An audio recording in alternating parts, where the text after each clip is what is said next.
Hello दोस्तों, नमस्कार। मैं प्रीति आप सभी का अनुकृति एजुकेशन पर स्वागत करती हूँ। आइए दोस्तों, हम स्वर के विभाजन तक पढ़ चुके थे। आज है व्यंजन। आइए हम लोग व्यंजन के बारे में जानें कि व्यंजन क्या है और हम व्यंजन किसे कहते हैं। स्वरों की सहायता से बोले जाने वाले वर्णों को व्यंजन कहते हैं। सबसे आसान सी परिभाषा यही है, क्योंकि हम लोग पीछे पढ़ चुके हैं कि जो स्वर होते हैं वह स्वतः ही बोले जाते हैं, अर्थात उन्हें बोलने के लिए हम किसी भी स्वर या व्यंजन की सहायता नहीं लेते हैं, जबकि व्यंजन वर्ण को बोलने के लिए हमें स्वरों की सहायता की आवश्यकता होती है। व्यंजनों की कुल संख्या 33 है। जैसा कि हम लोग पीछे भी पढ़ चुके हैं कि हिंदी में व्यंजनों की संख्या कितनी है? 33। अब व्यंजन के प्रकार मुख्य कौन कौन से हैं? स्पर्श व्यंजन, अंतस्थ व्यंजन और ऊष्म व्यंजन। आइए अब हम लोग आगे जाने स्पर्श व्यंजन के बारे में। स्पर्श व्यंजन क्या है और स्पर्श व्यंजन किसे कहते हैं? वे व्यंजन जिनके उच्चारण में निकलने वाली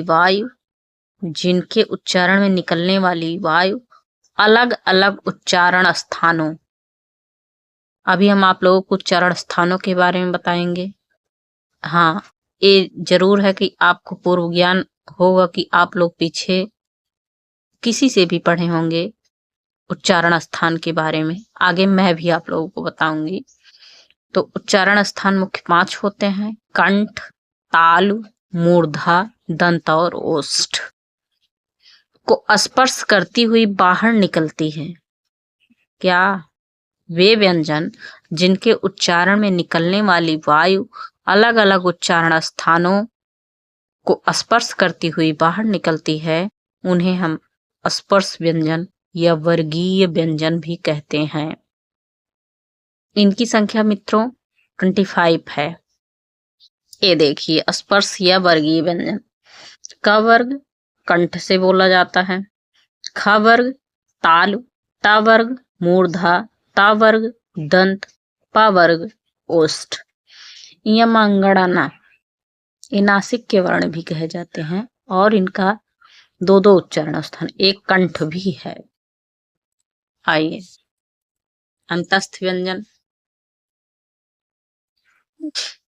अंतस्थ व्यंजन किसे कहते हैं? वे व्यंजन जिनके उच्चारण में वायु मुख के अलग अलग उच्चारण स्थानों जैसे जीभ, तालु, दांत और ओंठ को आंशिक रूप से छूती हुई या स्पर्श करती हुई बाहर निकलती है, उन्हें अंतस्थ व्यंजन कहते हैं। जैसे या, रा, ला, वा। आप लोग बोलकर देखिए, ए वोष्ठ को, मतलब ये उच्चारण स्थान चाहे ओष्ठ दंत जो भी हो इनका, वो हल्का सा स्पर्श करती हैं। आंशिक मतलब बहुत कम स्पर्श करती हैं।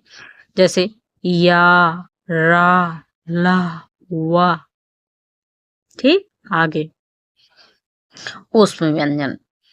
वे व्यंजन जिनके उच्चारण में निकलने वाली वायु जिह्वा एवं उच्चारण स्थानों के मध्य घर्षण करती हुई निकलती है, उसे ऊष्म व्यंजन कहते हैं। जैसे शा, ख, सा, ह।